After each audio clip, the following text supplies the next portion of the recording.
하나님 말씀은 사무엘하 15장 13절에서 23절까지의 말씀입니다. 사무엘하 15장 13절에서 23절입니다.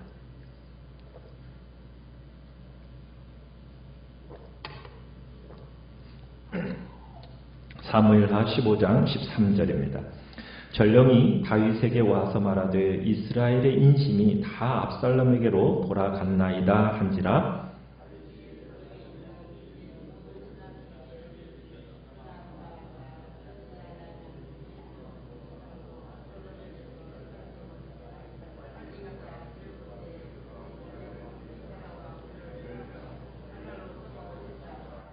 왕의 신하들이 왕께 이르되 우리 주 왕께서 하고자 하신 대로 우리가 행하리이다. 보소서 당신의 종들이니이다 하더라.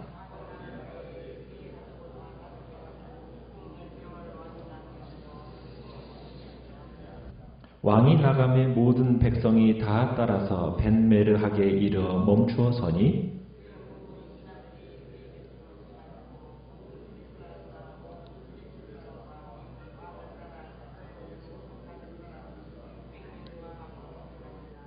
그때 왕이 가드 사람 이때에게 이르되 어찌하여 너도 우리와 함께 가느냐? 너는 쫓겨난 나그네이니 돌아가서 왕과 함께 내 곳에 있으라.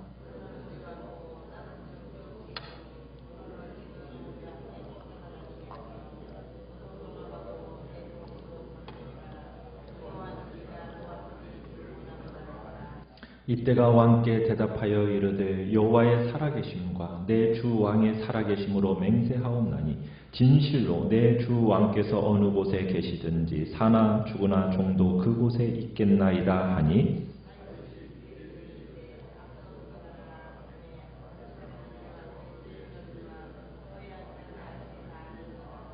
같이 있습니다. 온 땅 사람이 큰 소리로 울며 모든 백성이 앞서 건너가매 왕도 기드론 시내를 건너가니 건너간 모든 백성이 광야길로 향하니라. 아멘.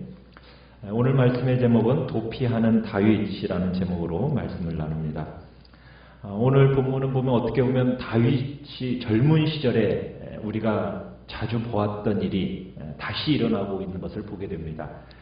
다윗이 쫓기게 된 거죠. 과거에는 누구에게 쫓겼습니까? 장인에게 쫓겨다녔다면 이번에는 아들 압살롬에게 이제 쫓겨가고 있는 겁니다. 지금 이제 13절에 보면 이렇게 시작을 합니다. 한 전령이 다윗에게 와서 이야기를 해요. 이스라엘의 인심이 다 압살롬에게로 돌아갔습니다. 이런 첩보를 올려줍니다. 그러자 이제 다윗이 예루살렘에 함께 있는 그의 모든 신하들을 불러서 이제 피난 계획을 이제 털어놓습니다. 뭐라고 털어놓습니까? 먼저는 14절에 일어나 도망하자는 거예요. 그렇지 않으면은 우리 중 한 사람도 압살롬에게 피하지 못할 것이니까 우리 빨리 도망가자는 거예요. 급히 이 압살롬이 우리를 따라와서 칼날로 우리 성읍을 칠까 두렵다는 겁니다. 참 젊은 시절 용맹묵상한 그 다윗의 모습은 이제 기가 꺾인 늙은이의 모습으로 변한 그런 느낌을 주고 있습니다. 그러자 옆에 있던 신하들도 또 어떻게 합니까? 동일하게 어떻게 보면 조금 어딘지 모를 약하고 둔한 느낌을 주면서 이 왕의 제안에 동의합니다. 보소서 당신의 종들입니다. 왕께서 하시고자 하시는 대로 우리가 행하겠습니다 하면서 이제 다윗과 그 신하들이 겁에 질려가지고 몸을 피하고 또 이제 위기를 모면해서 어떤 대책을 마련하려는 그런 의도 속에서 급히 예루살렘을 탈출하게 됩니다. 그런데 무슨 이유에서인지는 모르겠는데 16절에 가보면 자신의 가족은 다 따르게 하면서 누구를 왕궁에 남겨두었다고 얘기하고 있습니까? 후궁 10명을 남겨둬서 왕궁을 지키게 했다 이렇게 얘기하고 있어요.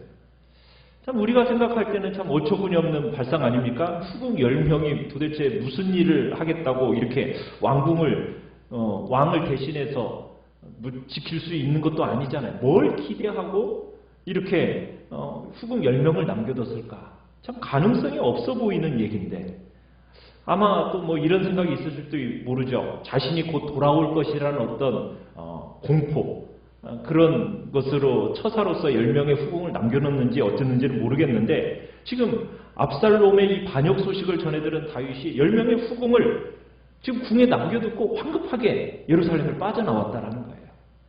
여러분, 그런데 이 10명의 후궁을 남겨둔 이 일이 다윗은 본의 아니게 무슨 일을 성취하는 계기가 됩니까? 하나님께서 나단을 통해서 예언하셨던 그 예언의 성취를 이루는 계기로 제공하게 만드는 거죠. 자, 다윗은 식솔들을 거느리고서는 신속하게 예루살렘을 빠져나왔습니다. 그리고선 17절에 가보시면은 이제 잠시 멈춰 서는 곳이 어디입니까? 벳메르학이라는 곳에 잠깐 멈춰 서게 됩니다. 자, 그러면서 이제 그 뒤를 백성들도 따라와요. 어떻게 보면 지금 다윗을 따라가면 이 백성들도 어떻게 되는 겁니까? 자기들의 목숨을 보장할 수가 없는 거예요. 그런데 지금 이 다윗의 뒤를 따라가고 있습니다. 그건 목숨을 걸어야 하는 고난의 시작이라는 것을 백성들이 잘 알고 있는데도 불구하고 놀랍게도 지금 이 사람들이 따라 나섰다라는 거예요. 압살롬을 따르고 있는 사람들은 그렇지가 못하죠.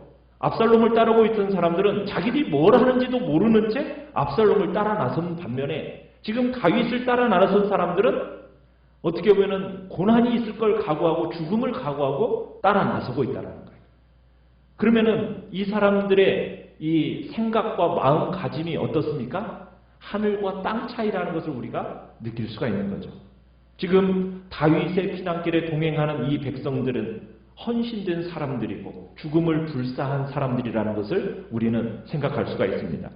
자, 이 모든 18절에 보면 모든 신하들이 이제 그의 곁으로 지나가고 또 그를 따르는 사람이 또 있습니다. 누가 따르고 있다라고 얘기하고 있습니까? 18절에 보면은 그렛 사람, 블렛 사람.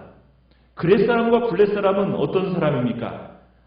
이스라엘 백성들이 아니에요. 다윗이 고용한 용병들입니다. 어떻게 보면은 호위 부대 소속의 용병들이에요. 블레셋 가드에서 충원한 병사들, 남방계 용병들입니다.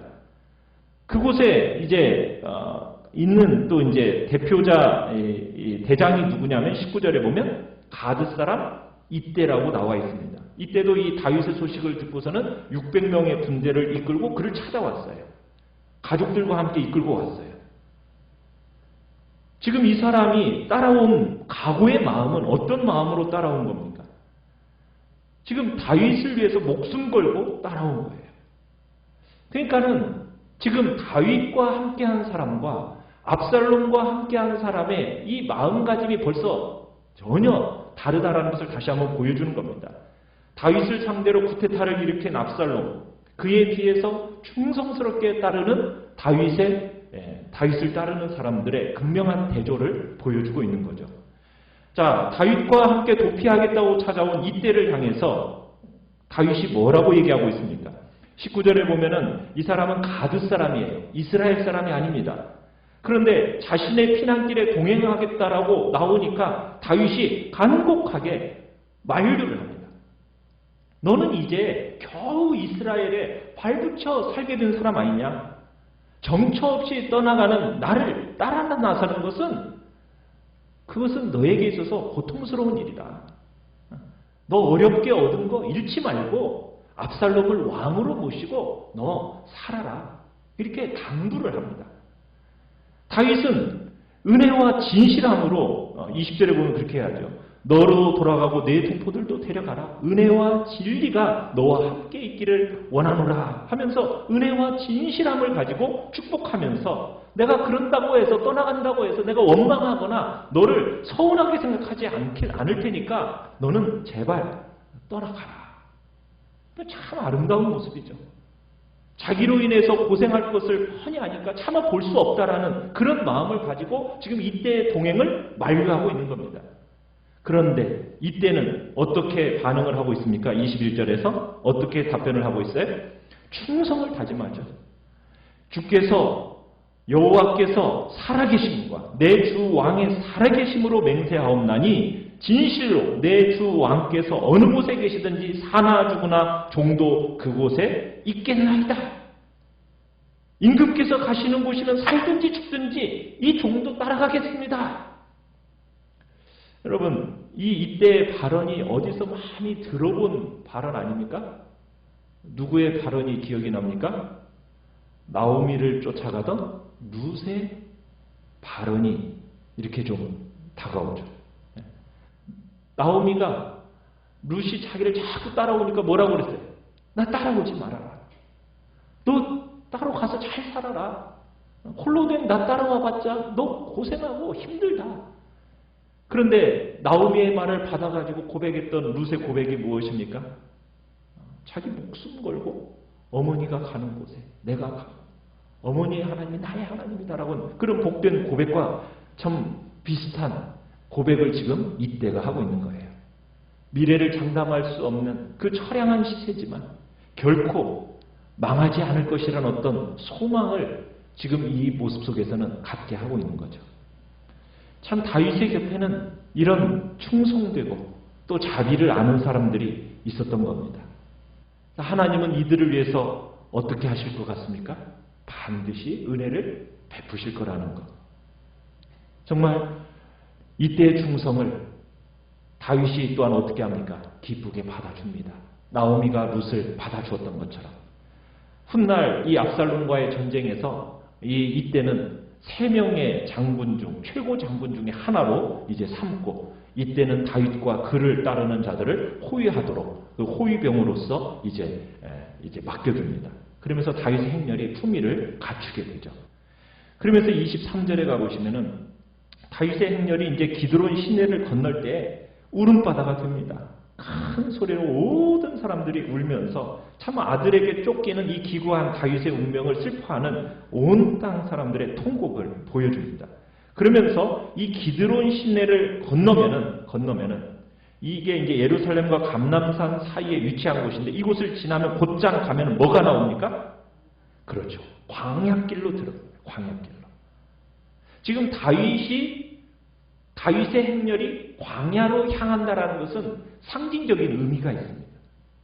광야라는 곳은 어떤 곳이에요? 생명을 유지하기가 어려운 곳입니다. 그렇지만 하나님의 은혜를 체험하기에는 가장 좋은 곳이 또한 광야입니다. 다윗의 인격이 형성되었던 곳이 어디였어요? 광야였거든요. 그 광야로 지금 다윗이 다시 들어가게 된 거예요. 우리는 이 다윗의 다윗다움이 이 광야에서 회복되는 모습을 이제 보게 될 것입니다. 시련이라는 것은 다윗 속에서 최선의 것을 끄집어내는 복된 장소였던 겁니다. 고통이라는 것, 시련이라는 것, 이것은 우리가 이것을 어떻게 대하는가에 따라서 우리가 더 나빠질 수도 있고 더 나아질 수도 있는 겁니다. 다윗이 압살롬을 무정하게 대하는 동안에는 아마 이 다윗의 하나님에 대한 관심이 많이 줄어들었을 겁니다. 정말 기도의 삶도 다윗에게 있어서 많이 줄어들었을 거예요. 다윗은 압살롬과 가까워지기를 거부할수록 하나님과도 멀어졌던 거예요. 다윗의 아버지다움, 이것이 어떻게 보면은 그 다윗에게서 사라져가고 있었어요. 인간답지 못한 모습이 다윗에게서 나타나고 있었다는 겁니다. 자기 곁에 있는 사람들을 향한 어떻게 보면 자애로움이 사라져가고 있었던 거예요. 그러니 자기 안에 있었던 하나님에 대한 열정은 어떻게 했었습니까? 잃어가고 있었던 거예요. 그러다가 지금 다윗은 왕좌에서 내쫓겼고 결국 어디로 몰려가고 있는 겁니까? 광야로 몰려가고 있는 거예요. 다윗은 왕노릇하고 궁전생활, 이 모든 이제 장식물이 순식간에 이제 다 사라져버리고 이제 오로지 다윗 한 사람, 그 자신만이 딱 남으면서 이제 다윗은 광야로 들어가게 됩니다. 이 광야라는 곳에서 다윗은 비로소 자신을 되찾게 됩니다. 광야에서 다윗의 삶을 회복하게 되는 거죠. 고통과 시련이라는 것은 우리에게 그것을 가져다 줍니다. 그러나 꼭 고통이라는 게 언제나 그렇게 우리를 더 나아지게 해주는 건 아니에요. 그것을 우리가 어떻게 반응하느냐가 중요한 겁니다. 더 나빠지게 만들 수도 있어요. 그러나 다윗은 고통으로 인해서 어떻게 보면은 정말 진정한 다윗다움을 되찾게 되죠. 어떻게 해요? 겸손하고 기도하는 자애로운 다윗, 그런 사람으로 다시 돌아오게 됩니다. 이제 이런 회복을 하나하나를 우리가 이제 다음에 보게 될 거예요. 참 아들에게 쫓기는 기구한 운명에서 참 우리는 다윗의 슬픔을 느낍니다. 그럼에도 불구하고 압살롬을 원망하지 않습니다. 압살롬을 탓하지 않습니다. 오히려 자신을 낮추면서 그 이치에 합당한 행보를 이어가는 다윗의 모습을 우리가 보게 됩니다. 위기의 순간에 흐트러지지 않고 자신의 길을 갈 수 있는 내면을 준비하는 것이 필요하다는 얘기입니다. 우리의 삶에 고난과 고통과 시련이 찾아옵니다. 그때 우리는 하나님의 섭리를 인정하고 그 고통 중에서도 하나님의 뜻이 있음을 발견하는 삶을 살아가는 것, 그렇게 힘쓸 때 다윗과 같은 온전한 회복의 모습이 나타나게 됩니다.